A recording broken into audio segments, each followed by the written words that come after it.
Hi,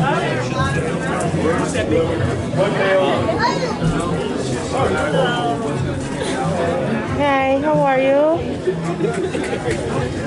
And you're gonna get to all these big type and they're gonna be like, okay, well, let's cut off the middle. Right. Because you have a team that you can negotiate your own prices and stuff. Stay together.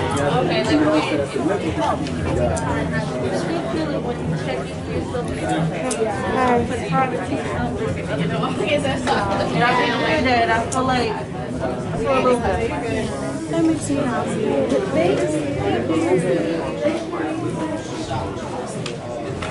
hello.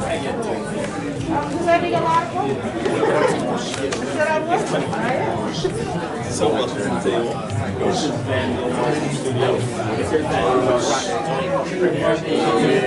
You got too many.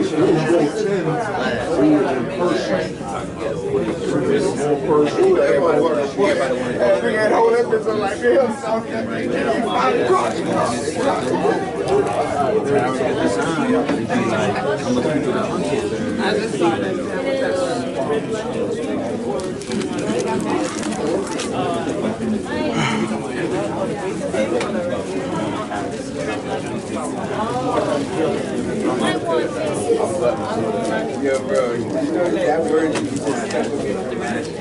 That up on You want that one? Okay, good. Yeah. Can you grab the other one for me? Oh, thank you.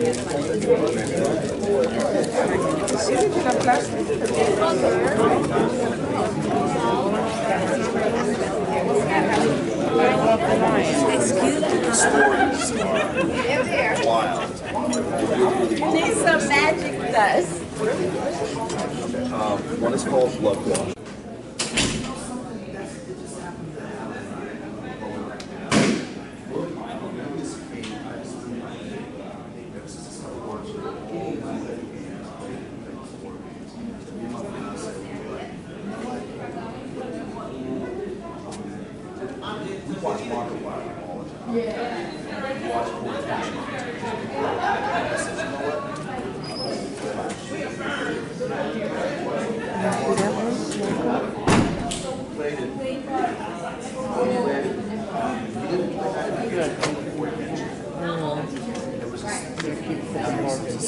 I know. Watching people play the games and hear my voice come out of the game. So it's keychains are 6. And this sticker is 7.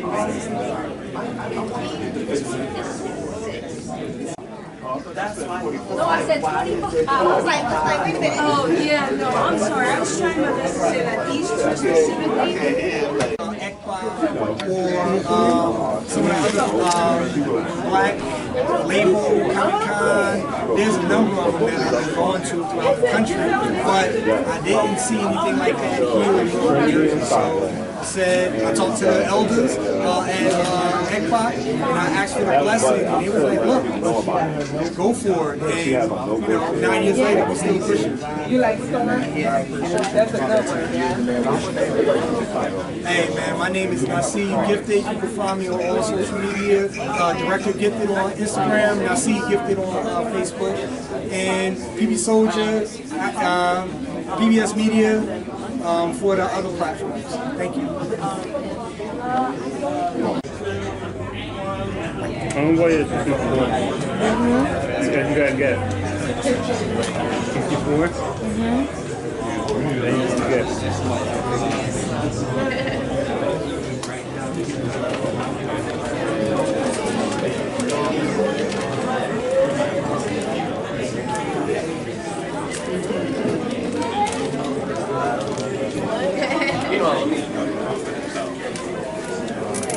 Okay. You have to use my phone.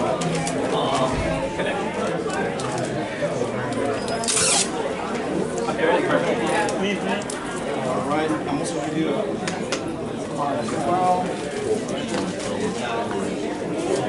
Thank you so much. Appreciate you.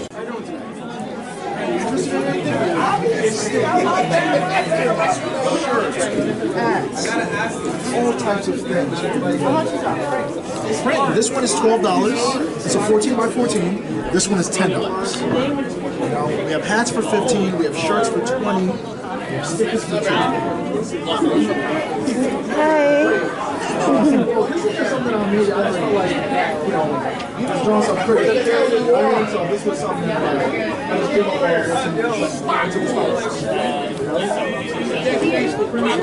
with What are you interested in?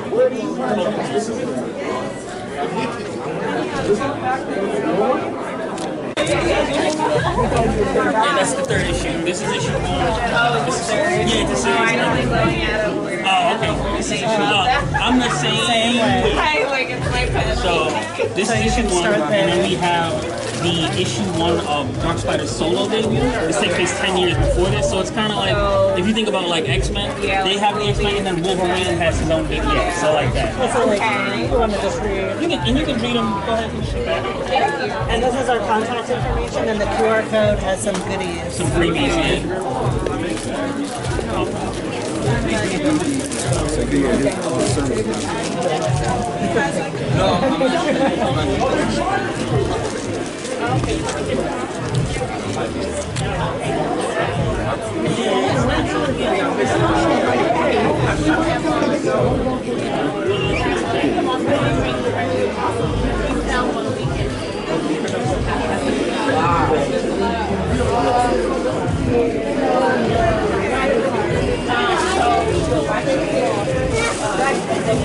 That's yours. This is your. Yes, I have to finish, so don't leave.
nerdcore rappers, people with their own comic books, their own media. That was the women talking about diverse stories about women in comic books. So you guys support that panel. It was very exciting, it was very engaging. I didn't get a chance to do it because my job's out here. Scooby-Doo! You know? So anyway, yeah, we were talking to Josie the Pussycat, so if you want to know what I'm doing, I think it's Josie the Pussycat. I got my guitar over there, I couldn't figure it out. But this is Opposites. If you want to know check them out, opposites.com, they got all types of stuff. But anyway, enjoy yourself, have a good time. Peace. Thank you.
something here. Give her a round of applause. Her name is Trinity. Hi, Trinity. So, Trinity and the Sockland, is that the name of your book? Trinity and Sockland. What is your book about? You read from it. Maybe it's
So the question is, and you can see the art here is Afrofuturistic.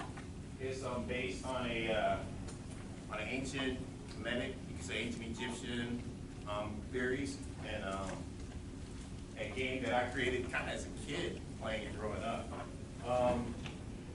The question that you have to ask is, what is a video game? And it gives you kind of an example of what one is. Interactive. It has to be interactive. You have to be able to play it. You have to have. You guys hear me?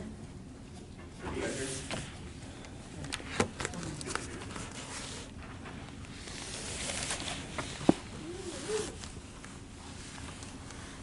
Here we go. All right. So the key thing about a video game is that they have to be interactive, which means, like, you know, they have input, output, joystick, you can play them, and there's some form of agency, which means that you have choices. Like when you watch a movie, you don't really have a choice. You're just watching it for the show. When you play a video game, you have choices. You can decide how the game ends. Our game is different in that it combines the video game with the book series.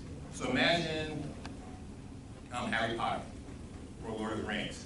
If you can play a game and interact with the author so that the quests and the things you do have an influence on the book, that would be us. You're interacting not just with the video game, but the story itself. You become a part of it. And your character can become a part of the story. Next slide.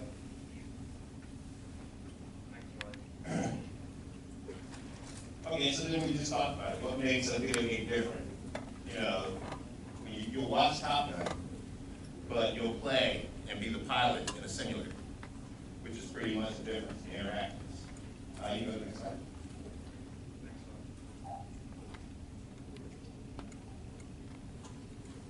So, there's a lot of work to making a video game.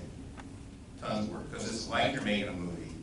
You have to make it interactive, and you have to get almost everyone that you would have to do your part. You have people that do 2D art, like that's our lead artist who drew that, Shindo, for the cover of Magi X. VFX, we have to have coders that have to know the programming languages. We have to use game engines, voiceovers. All of those things come together, which basically is technology, art, and then we have to get the business side of it. We have to be able to get investors. And then you come together and make it in. Next slide. So this is our game. And as you can see, there's a demo of it, a little pyramid out that has our thing, and you can pick up some sheets. You can join our beta and learn more about it online. But it's basically, I won a Publishing Innovation Award at the World Publisher Conference. Basically taking a book and combining it with a video game. So when you actually, and it's our augmented reality, so when you look at it with your phone, the book comes to life. And then you can actually go into the 3D world. Next slide.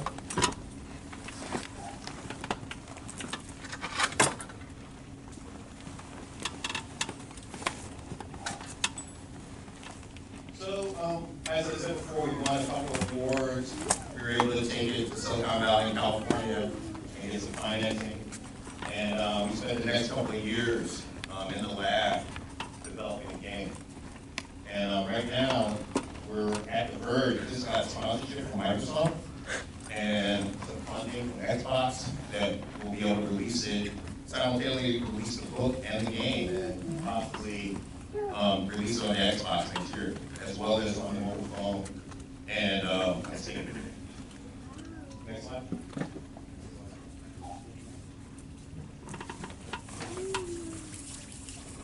Let's see. Yeah, I just talked about that. We just pitched it. We got the seed capital and our first pitch. And yeah, so basically this game is like the pitch line I used when the first thing was I called it Harry Potter and the Hood. Because it's basically about a kid in East Orange, New Jersey, who discovers he has magic powers. And he has to deal with everything that's going on and save the world. Next slide. So the game itself, so I said you have to have interaction. How do you interact? How do you design a game? How do people interact? Well, basically, you join the game and you create a character yourself, and you help Pharaoh on one side, or if you wanted, you can help the underworld on the other side. You can pick which side you're on, and you compete. And just like when you're playing a regular game, whoever wins your quest will become canon in the next book. Anybody know what canon is? Can you say something canon? Raise your hand if you know. No. Canon means that becomes what happens in the next book. So your character will appear in a book and say that you changed this. Like if you were helped beat Voldemort, you show your character beating him in the next book, and it changes the plot. So everyone that's part of it becomes a part of the game. They compete as teams to try and change the story. They have help either the good guys and the bad guys. Next slide.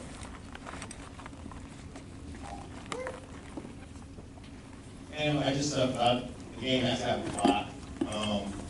And basically, this game starts off with the underworld is ruling the world. The dynasty of the rebels are trying to stop the underworld. Nobody knows that these two factions exist until you awaken, until you open your third eye, you awaken your magic, and then you start to see the magic symbol. And so when you become a character in this, that's what happens. You become one of the magi, you start to train, you have to go through your rites of passage in order to become a full magic.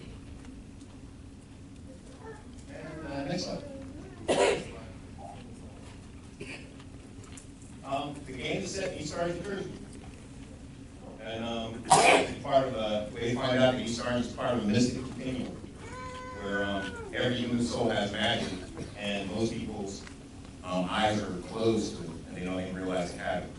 And the underworld wants to keep it that way, while the dynasty wants to wake it up. Next slide.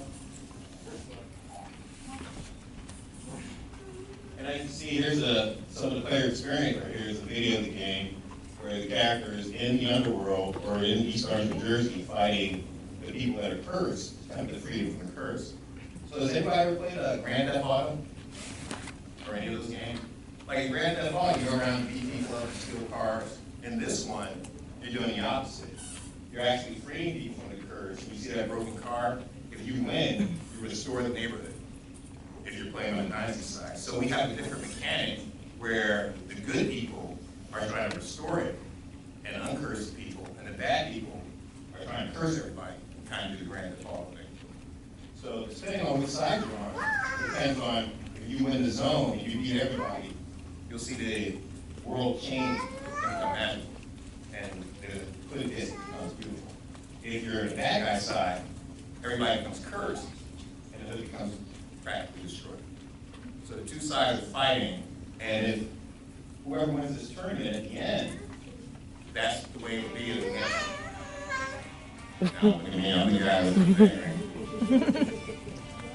right? I did not do that on purpose.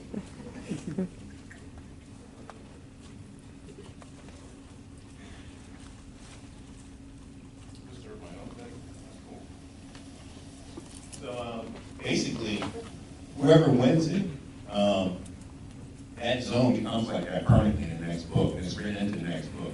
So if the dynasty wins, East Orange can become a base for everybody that's good and gets this protection around it or it becomes a launching point for the bad guys to even destroy more. Next slide.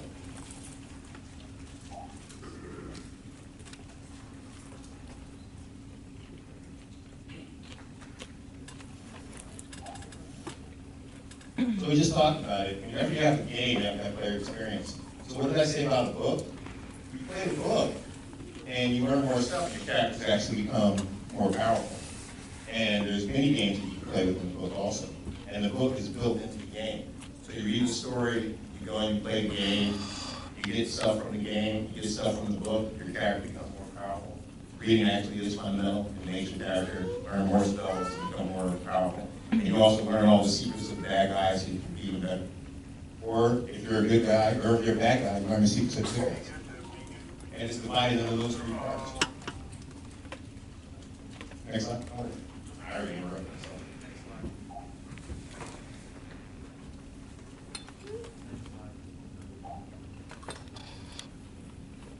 So that's where you talk about player experience, defeating monsters, defeating opposing people, training your character, and going out and fighting and exploring the world. Next slide.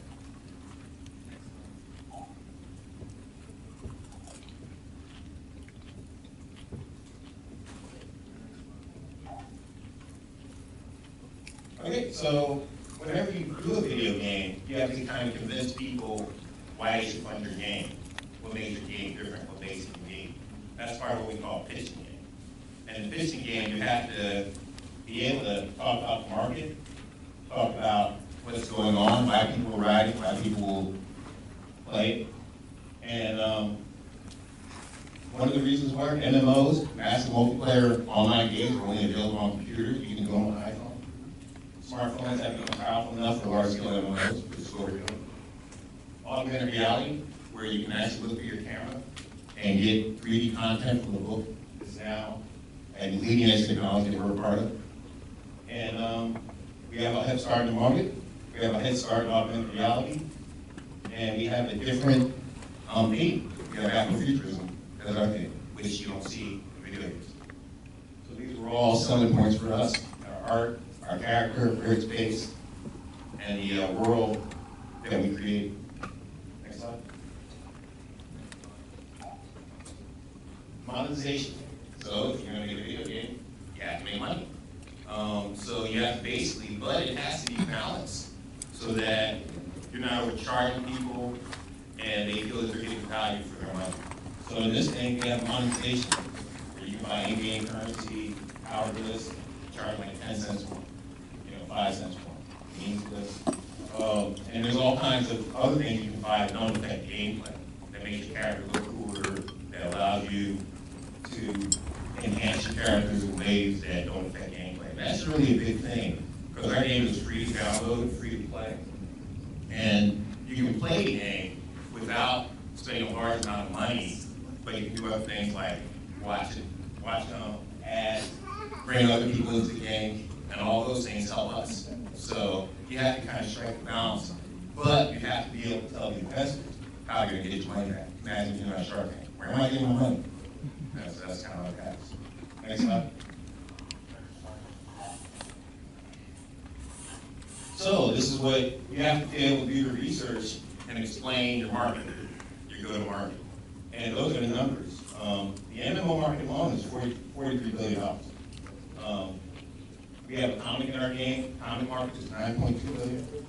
Young adult book market is $11.3 billion. All these things are the markets, and then you have to have a cognizant way that you're going to address those markets and what you think your book, your game is going to be able to do. So that's also the business side of that triangle. Next slide. So you talked about that. There's also other things you can buy in the game. You can actually buy the book. You can order a physical copy of the book. We'll have ways that you can get a signed copy of the book from the author, which is me, or you can get it signed from the artist, that is Machindo, who's one of the kind of founders of Afrofuturism. And those are more options of things you can purchase at the beginning. Next slide. Go to market. So we're one of the game companies to do what we're doing, which we call transmedia, which is a book and game combined. We're going to do a console launch. We have we won the Gary Lawson Award from Xbox. And Gary Lawson was one of the first. Everybody ever remember real old school, those old Atari game cartridges? Yeah. Well, Gary Lawson created those. It was his brother. And Xbox has a Gary Lawson grant that they give away as memory every year. We won that. So that's how we got our connection to Microsoft. So one of the reasons why we're going to launch on the Xbox. Next slide. That's our roadmap. We're looking to do a full launch, iOS launch. We're probably going to add a year on each one of those because we just got sponsorship from,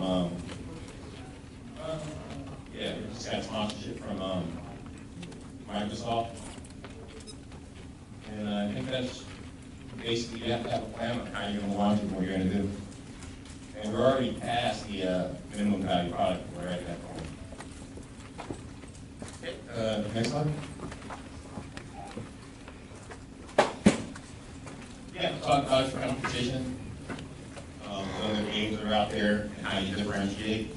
And those are some of our competitions. And we differentiate because of our theme, where we're at, the transmedia, and we're augmented reality, in addition to and it all kind of comes together nicely.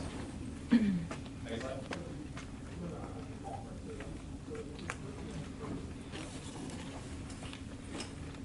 And like I said, once you say your competition, you talk about what your innovation is. And I like to say we don't have the standard fantasy trope. We use African theories, African history. We created our own magic system, which is kind of based on different themes, and we combined it. And we have characters that are from the community that reflect what's going on in this community and the struggles, and then taking that into a universal family world of magi, which kind of brings everybody together. So through him overcoming his problems, he finds a way to save the world, and everybody can join him. Oh, that's it. Any questions about game development, anything I went over?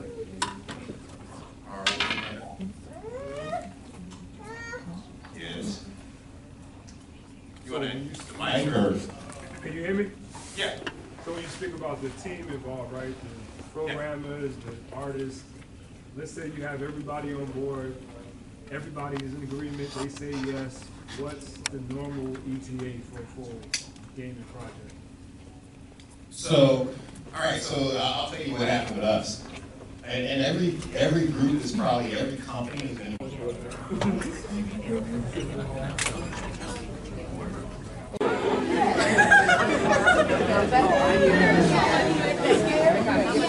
Can my mom take a picture with you, Batman? I'm sorry. Yes. I don't have a car. I actually have the phone.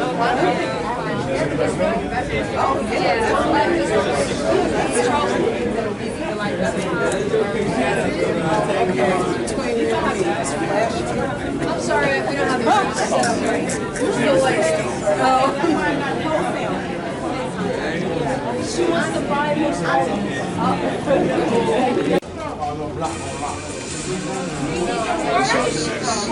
You need some water?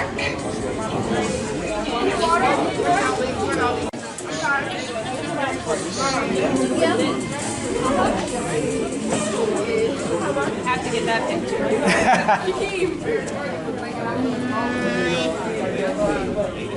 Come on. Put the chip in, or put your connect your cord in the But it's stored on their cloud service.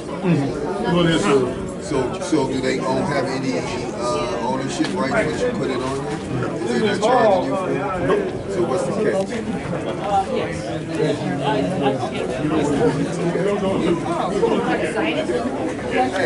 Oh, sign the back.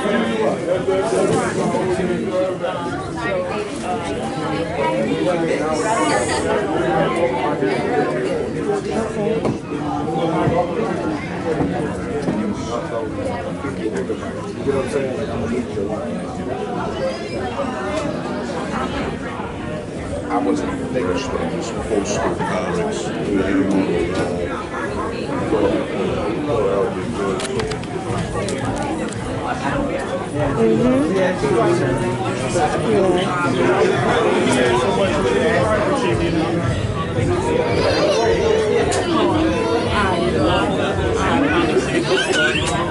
It's kind of what happens when you scare walks later. That's him right there without his mask on.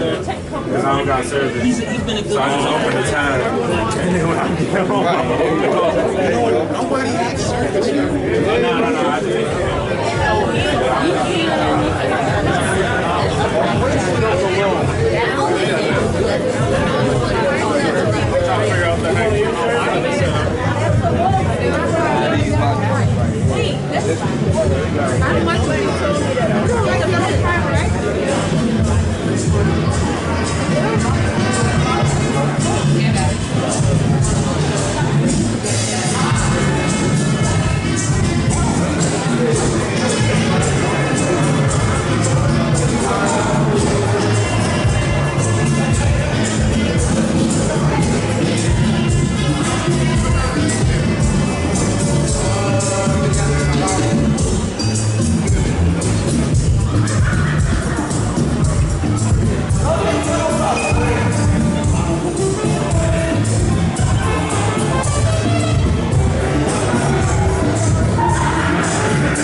That's his artwork. That's him. I just recorded it just now. But that. On the Khem so that people know what's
keep it with you for the day.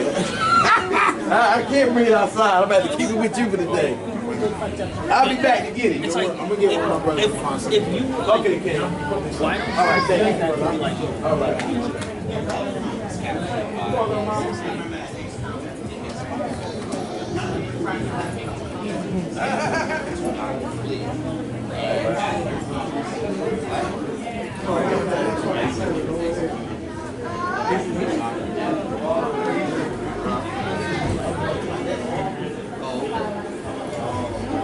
Hey folks, welcome.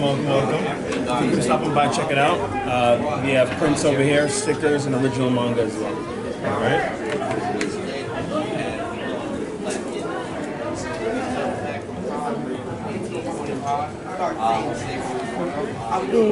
Seeing how he conducted himself as an actual or so to speak, doing his bidding for the African God. It's a me. Welcome. You are here for the one and only Khem 2023. Ooh, let's go. Enjoy yourself. We're gonna have at least 12 volumes for the comic. He actually goes to find himself in the field as an actual hero, going on throughout the entire series. How you doing? So I got the elements of hip hop. So I took the elements of hip hop and made superheroes that embody each element. You got the b-boy, you got the MC, the graffiti artist, and the DJ, and then we have a character called Ghost Rider that represents the wisdom and knowledge.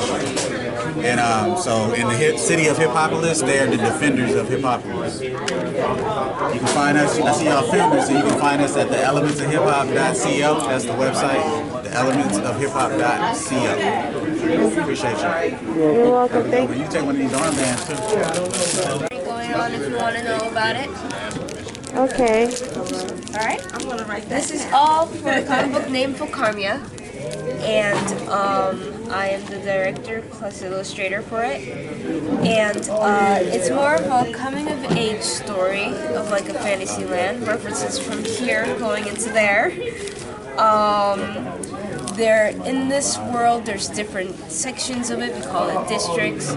Think of like the element type, like if it's like a blue district it would be like the water district, or red would be fire, and blah blah blah. Where our mostly main cast lives is the light district, that is known as like, think of like America in a sense, where all the elements are like coming together and stuff like that. So there's different classes and stuff like that, like cities, lords, kings, queens, gods, and our main protagonist is named Barlet Bomber, or they usually go by like Barley, and they are the Prince of LD, which is the light district. So we're working it up to be like a webtoon around. We're getting ready to save for a webtoon later on, and once I get to college, we're going to be doing like an animation run of it and to post like content on YouTube. So for now we just have an Instagram, and after this month we'll be starting up a Patreon and stuff like that to see if you guys are like interested in to help me out and stuff. For the prices here, just to help me out a little bit, we got stickers here, depending on who you get. Some of these are new, some of these are old, but most of them are like $6. These three specifically are $7 since they're the most popular. Right here we got $9, and if you want like any pins on like your sweatshirt or your book bag or anything else like that, they're $10. And then the keychains there, same deal, $6. And the main specific three are $7. We also got some print t-shirts here are $30. And if you want like a print by itself, not just on a shirt, that's at least like $20. And if you want it on like a t-shirt, then that, like, depending on which one you get, it's gonna go a little bit higher. So if you want, you can scroll through this just to check out more of the lore of it, like more of the characters and stuff like that. It's all going into new development work. So yeah. And my Instagram account, this thing was working, but I'll just give it to you on the phone instead.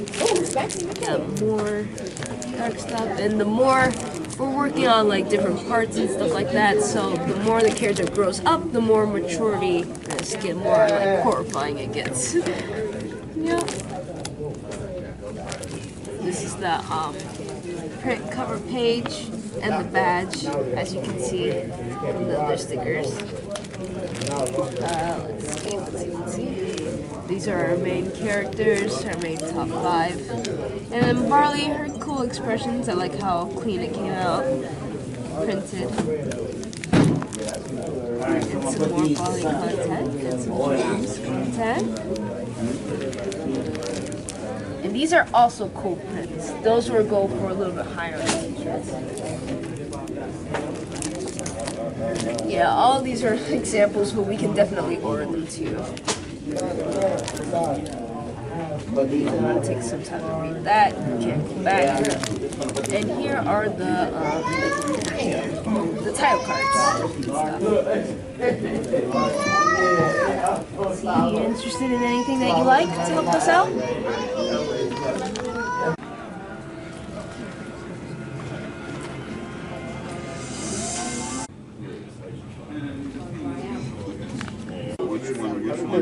The character that appeals to you.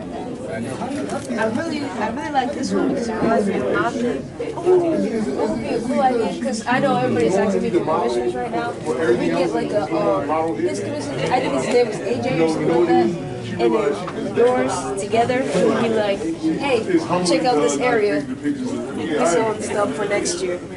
If y'all do it next year. Nah, I'll be here next year. Yeah, next year. I'll try to make it to every last. I got your Instagram, right? Oh, the signature? You signed too? I already signed. Huh? Let me not get it. This is a different one, right? Well, yeah, it is. But like, have you seen the cap for? Oh, it's right here. Oh, yeah? The basketball. I'm gonna talk to you later, man. All right, I'm gonna hold. Let me see. You said this one. You said the basketball cap. Well, the cap for this grade. Yes. Panel. That's all. I was waiting for you. Hello. Hi, how are you? In about an hour. Because I want you to record. Yeah, that's So I'm just seeing what they have for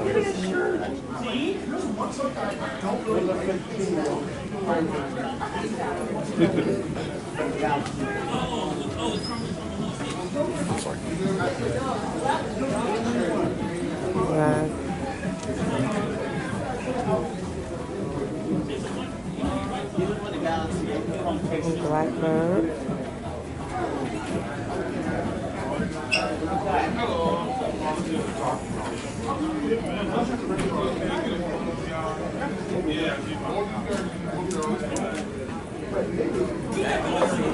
I recognize you.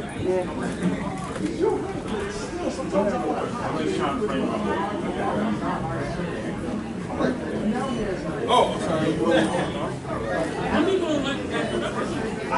Yeah, I wanted to get the whole.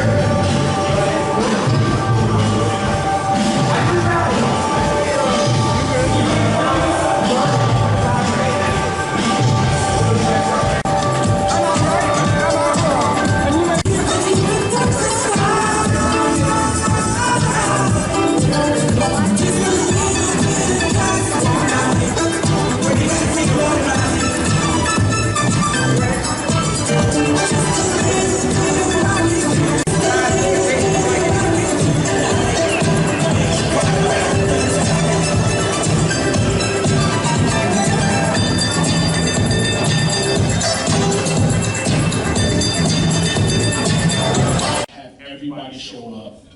This is a huge thing for us. This is our 9th year, heading into our 10th year. I'm just grateful to have everyone that participated and actually came out to this event. It means a lot to not just me, but also to everyone that's a part of Khem Fest. That actually came out in the rain, which is really nasty on both Saturdays and Sunday. And we greatly appreciate y'all for doing that, and also that determines how well y'all appreciate this festival. Woo! Come on! Yeah! So, without further ado, we're going to start the award ceremony. Yeah! Woo! Come on, it's the award ceremony. Yeah. Oh, wait. Okay, I'm not Adam Sandler, okay? Even though I sound like him at times, because I'm a voice actor. Yeah, I can act like that. So, but overall, I appreciate every one of you. The CEO appreciates every one of you for coming out. And for our 10th year, we're really going to do it big. And then when I say big, we're really going to do it big.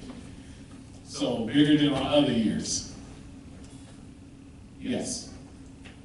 And I'm expecting a lot of animators, filmmakers to come out and send their films to us, and also vendors. And we're just expecting to do big things on our 10th year. All right, so without further ado, the award ceremony. All right. Woo!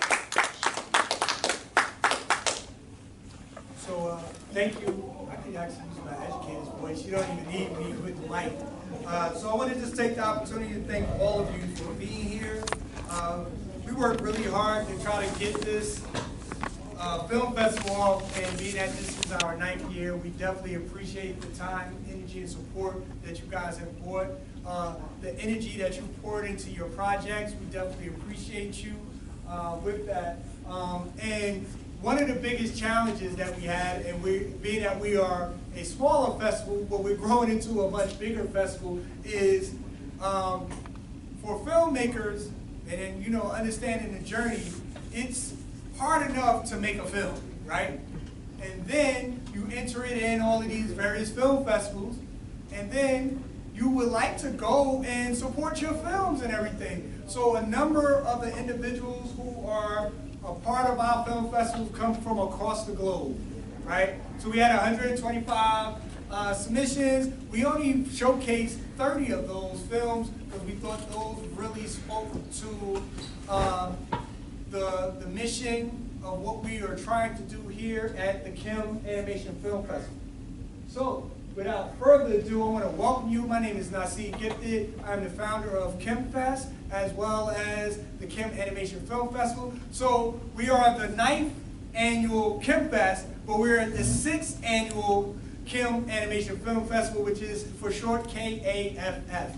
And we've been doing this as Davion, who is the director of the film festival. I just want y'all to give him a big round of applause. Everything that you see with regards to the films and everything, he's been doing, and he's been taking care of that. We have a number of judges. He recruits that. That's his whole department. I let him handle that, and he's taking it to the next level.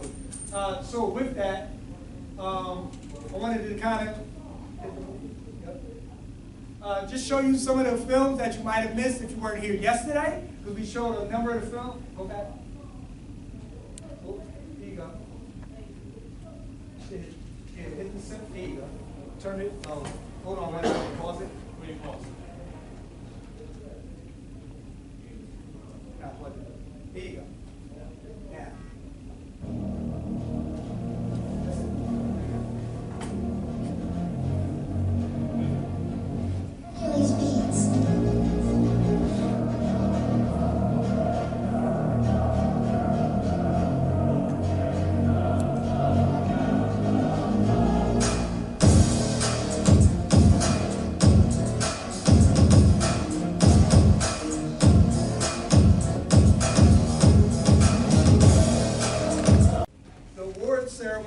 So, like I was saying, we had 20 films. They're for the one feature with our film festival that we wanted to make sure that we can ensure that those individuals who are producing a project, they're all under 30 minutes. So that was one of our criteria, to make sure that they're all under 30 minutes. So our runtime was actually 2 hours, 9 minutes, and 13 seconds, as you can see. We had 125 submissions from 15 different countries across the globe. So we are definitely proud and excited about that, that the word is getting out, that we are, you know, featuring, and then to be able to see this on a big screen, be able to have an audience and everything, be able to see their films is definitely greatly appreciated. Of course, Davion is one of the individuals who is the director of the films, but judges, when we talk about the judges, and I'm missing that part right here. Here we go.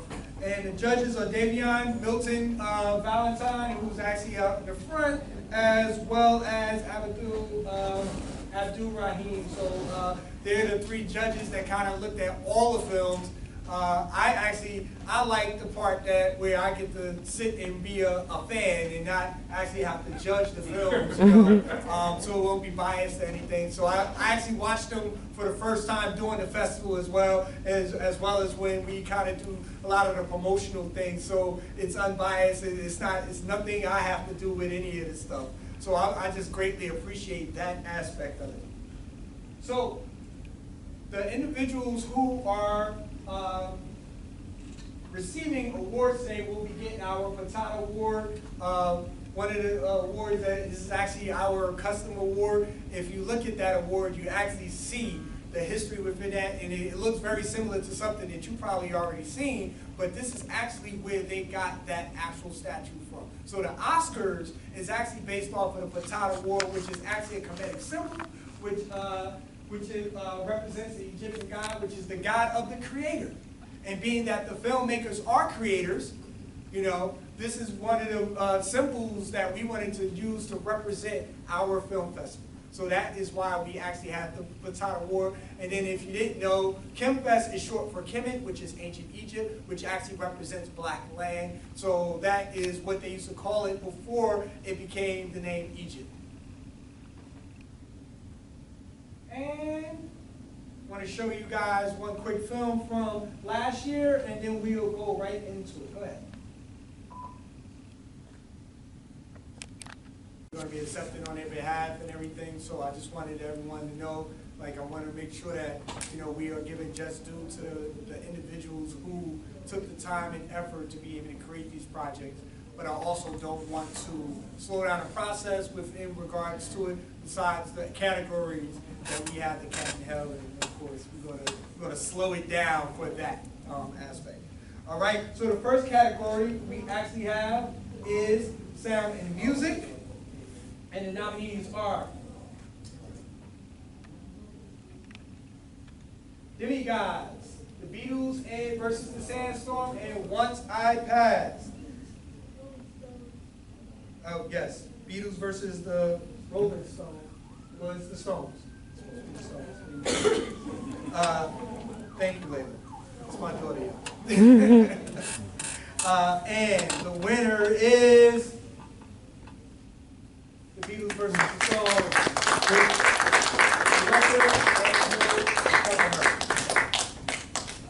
Moving on, and we're going to, as the festival, we're going to accept the award on their behalf, and we're going to move forward to our next category. Our next category is Best Story, and we have 2 nominees for that.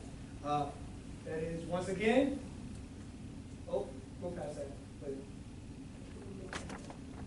Once I Passed, and The Quiet Cat People, The Road of Life. The Road of Life. And the winner is Once I Passed. Once I Passed. Congratulations to Once I Passed director Martin Gurley. Moving on to the next category, which is Best Design. Best Design. And the nominees are Demigods, Nobody, The Beatles versus the Stones, and Once I Passed again. And for Best Design, the winner is Demigods. Once again. All right. Moving on to the next category, which is Best Student Animation Film. So we actually have high school students and college students who submitted films from across the country, and those films are Bolt Action, The Road in Life, Greed, and Cat in Hell. Cat in Hell. All right, and the winner is Cat in Hell. Give it up for Cat in Hell. Yeah.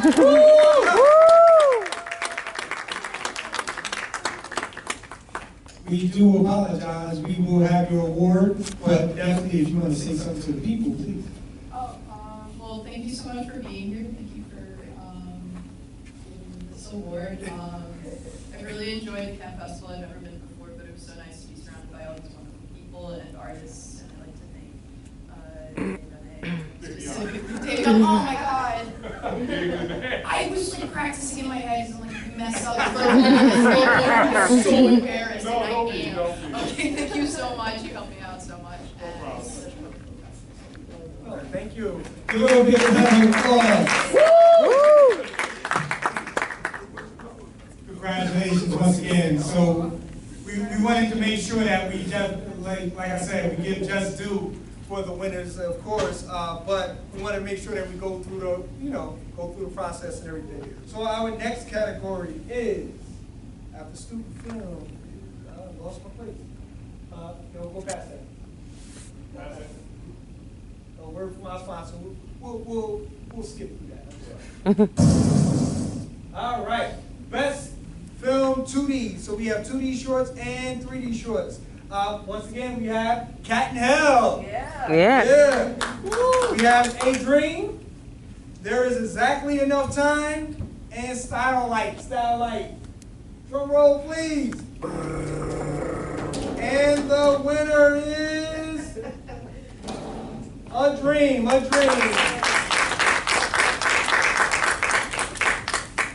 And moving on to the next category, which is the best 3D film, we have Greed, Bolt Action, Dusk, and Nobody. And the winner is Bolt Action.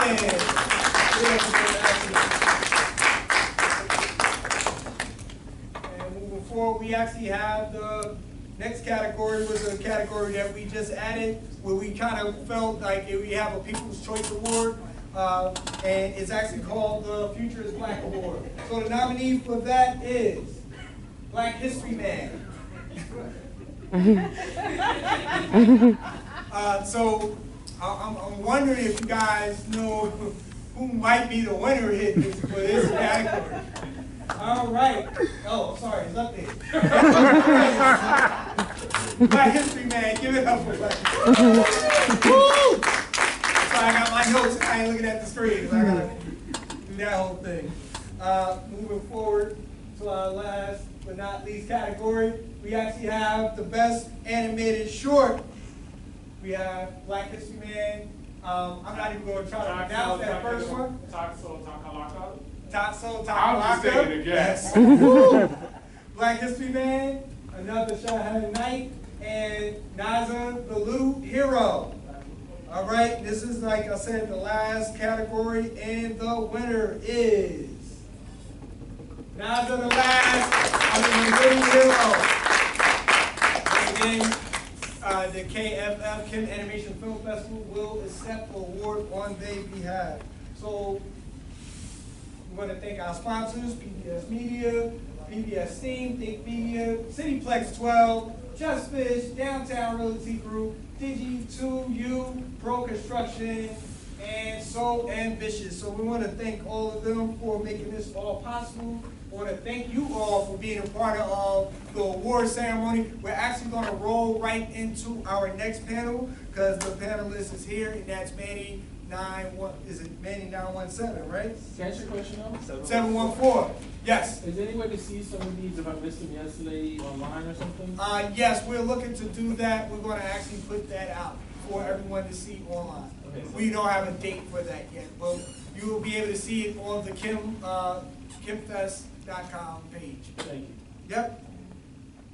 Oh, and also, channel, and I've got all of the winners will actually have their film featured on Channel 97 or Roku. Part of that as a part of their winning title. So we have a larger audience to be able to see their actual film, and we're actually working on broadcasting that even bigger. All right. So they will, and then along with that, they will get a free entry into next year, as well as be a part of the best of KFF, which we kind of run throughout the year to let individuals know about the various films that we have within the festival. Right. So thank you guys for being a part of this award ceremony. We definitely appreciate each and every one of you coming out, supporting, and going to hand it over. We actually have like a five minutes, and then we'll get started.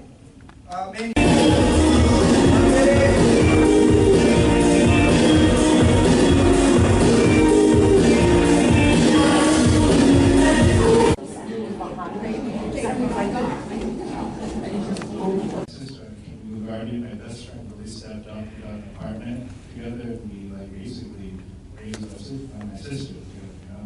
I really appreciate that, you know. During that time, you know, I wasn't feeling quite fulfilled at the art, organization I was working, and I felt like I wanted more out of my life versus the regional and stuff like that. So I decided to quit Brownsville when I opened up my own arts gallery organization where I supported local artists and activists. And in our very apartment, we opened our doors and we turned our walls into galleries, and we turned our basement into a place where musical performers, poets, and everyone could perform. And I did that for about 4 or 5 years until the pandemic hit. Although it was great, and I made a lot of memories and made a lot of connections, I still felt like something was missing. And I knew exactly what it was, but I just didn't want to admit it. I was missing manga, and I was missing anime. So I was still watching anime and partaking in it, but I wasn't making it. I was making all kinds of art, but not the art I personally, selfishly wanted to make. So I took a step back, we were living kind of comfortable finally, and I was like, it's kind of now or never, you know? I didn't have a fancy laptop or anything like that. That phone is called an LG Stylo. I think it's the third one, which is a widescreen phone with the stylus. And that is an app called Maybank. It's a free app that you can go on right now on your phone. You can download it. It's sponsored by Shonen Jump, but it's free, and you can make manga on it. So I downloaded Maybank to that phone, grabbed a manuscript that I submitted years ago to Tokyo Pop, and I redrew that manuscript and even more pages, and I finished the first chapter of Batman. And then I got excited and I did a one-shot on top of it. And the one-shot is basically just a singular story.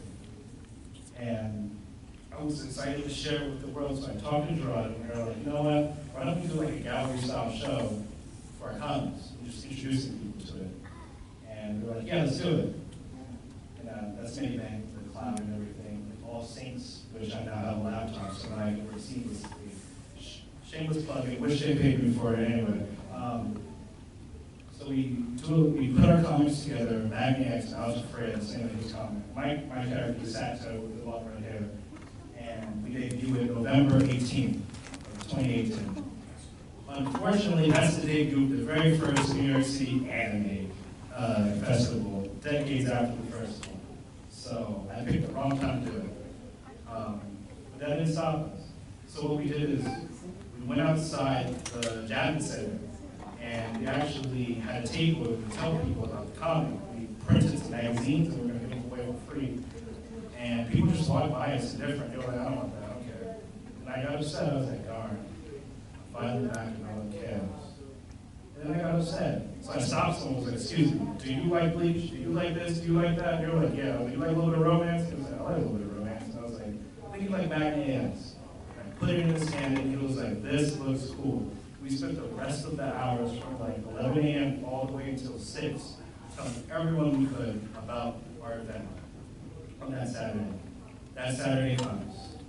I'm nervous. I'm like, no one's gonna come in, like NYC has after parties and stuff like that. 30 people showed up to come see what Magniacs and my friend's comic was about. During that time, we had the gallery set up. We had some of the comic scenes. I had made a video game on the side. And I just honestly spoke to them the way I'm speaking to you about Magniac's creation. By the end of the event, we gave away some magazines. It was like, hey, you know, thank you for coming. That's it. Bye. And they were like, you're not going to sell them? And I was like, I kind of just wanted to make it. And they got mad at me for not selling it. And this guy took his hat off and was like, I want my hat back, but you put money in his hat. And people donated to me. And I was shocked. I was floored. I was like, wow, you really want it. You kind of just put yourself out there. They're like an alternative. Why don't I just give it directly to the people rather than risk it to the middle person? It may take a little longer, but I'm still going to get to where I need to go. And all those years of patiently working and writing and drawing and revising worked out. The following year, from March 2018 to November 2018, that's unfortunately a typo. I worked on the first full volume of Magniacs. I did did 6 chapters straight through, nonstop on a monthly basis. It never stopped. And during that time, although I finished it, it hurt because I've never done anything like this before. Mind you, I still am drawing on a phone. I don't have a laptop or anything. I'm still drawing on a phone. And during that time, I got sick 4 times and 3 eye doctor visits. 2 of those eye doctor visits is because I got styes that swelled up on my eyes because I stayed up in the middle of the night drawing too much. And it got so bad that my left muscle, my left eye, started to get weak and now it's drooping. So I look like Forrest Whitaker. But it was an eyelid well spent, I think. I finished the first volume. I had some spare time in November, December. I did a motion comic movie. I did 2 more comic one-shots. All that pain, suffering, and going, felt depleted. But I still felt a little empty because I felt I rushed. Because I felt like I needed to pay back my young self when I took that break from drawing. And I had to have an honest conversation with myself about it. And I was like, although this is great, maybe I should have slowed down. So I took the following year, 2019, to revise it. And it was a good time. So what you're seeing here. As an artist, you know, we don't have millions of dollars to create budgets for things like this when you're independent. So this gave me the ability to be able to expand my mind in a much more expansive way than I ever thought I could do. You're not limited with AI, and it doesn't cost you a fraction of what it would cost if you went with $1 million production company. So I want to let Lord Jamal speak a little bit too about his experience with the creation of it and of the song. Peace, peace, peace. How's everybody doing? You know, I feel like I almost would like to ask you some questions, almost interview you, because this guy, you know, this was his brainchild. Like, I just gave him a beat, like, and he came up with, you know, what to rhyme about, and then the vision of doing this AI video. Someone who's never done any kind of AI thing before in his life, he was like, yo, I stumbled onto some shit, and I'm gonna do an AI video. I was like, all right, you know. But when I see the final product, I'm like, yo, this is dope. Like, so my question is, how do you even do this? Like you say, if you can't draw and all this, well, how do you make this happen? How much does something cost like this? Because that looks like the cinematography on something like that looks crazy if you had to animate this in a traditional sense. So how can the average person do this, and what's the cost? What are we looking at? So I spent no more than, I would say, maybe max $200 when all was said. Wow. Maybe. And that's being, you know, modest. When I approached it first like everybody else. We heard about AI, we heard about ChatGPT, right? Everybody knows about ChatGPT right now, right? So I hopped in there first, and at first I had wrote a book and I wanted to promote the book, so I used ChatGPT to help me finish writing my book. So from there I wanted to promote the book, right? And I needed some sort of visual that didn't have my face per se, that could explain what it is I was doing. So I utilized AI. There's a program called DID. And if you got your phones out, I want y'all to take this down. If you're interested in creating these types of things, I want you to take notes. I'm going to give you some gems here of all the programs that I use. So this is the program, the initial program, DID, you said, right? DID enabled me to take the voice and place it to the picture of my image of my face and get my lips moving. You remember when it came out with Lenza, everybody was doing the pictures with Lenza and you create yourself as a superhero, whatever it was, right? That's what you're looking at on screen. It started with just a picture. I took that picture, removed the background, and used DID to get my voice moving according to the track. I took the acapella and placed it into DID, and that got me that far. And how much is this program? That program, I don't know, maybe $20. Wow. You can get it or for free. You can do a trial right now for free. And I did a free trial. That's how I got it. And cancel on it. Yeah, pretty much. You know, I just wanted to try it out and see if it would work. How to do that. So that's what I did. So now that was just for that part, right? So then I doubled down on it and I said, well, hey, what if I could create my own backgrounds, right? And so, and when I did that, I just took a picture and I made it shake. It was something really cheesy. It wasn't nothing crazy. But then I was like, what if I could really, really make it move the way I want to, like it's a real video, music video, but I want it to come from my mind, not just a picture that I find on the net. And then that's when I stumbled upon what we call Mid-Journey. Mid-Journey. Wait, say that again. What's the name of this? Mid-Journey. Mid-Journey allows you to create from text photos. So all you have to do is be able to prompt or explain what type of image you want, and it will create that image for you. How much is this program? That program, I did it for free as well. Wow. Mid-Journey is actually... So we canceling subscription? I love free 99. This is not even canceling subscription. I love free 99. So you look for the free programs first. Mid-Journey is free if you have Discord. Does everybody know what Discord is? Discord, Mid-Journey is an app for Discord. It's a bot. So you simply just download it, and it allows you'll jump in there with a bunch of other creators, and it's going to expand your mind too, because you're going to see other creators work too as they're creating. You can see it's a whole like timeline of people creating things. So you can hop in there and get ideas on prompts or type of colors and words you need to use, trigger words to get it to look the way you want to look. Like you can get so restrictive as of saying, I want it to be like 300. Remember movie 300? You can just type that in, or you can type in your favorite movie director, and it will make the image look like that, or whatever you want. Okay, that's how smart AI is.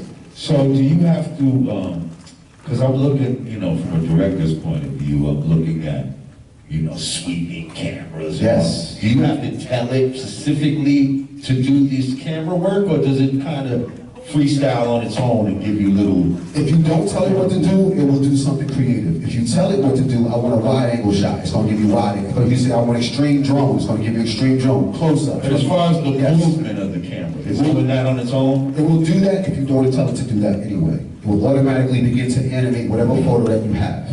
I don't mean animation, I mean camera movement. Camera movement, yeah, it will do that too as well. In most cases, it will. If you don't tell it, it will just zoom in slow, like that.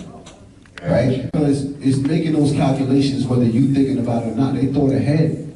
They thought ahead of what it was going to do to you.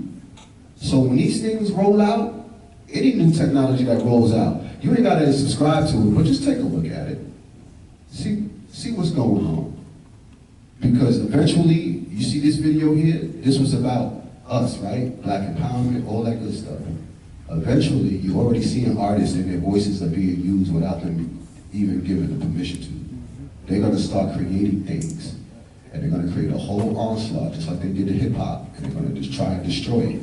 They're going to have a whole thing just for us, and you can go down that rabbit hole, and it'll be dangerous. Or you can take another route and be the creator. You can be the creator, or you can be their creation. So that's what this is about. To build or destroy. I think that's a good way to end it. Yeah. Questions? Yeah, questions.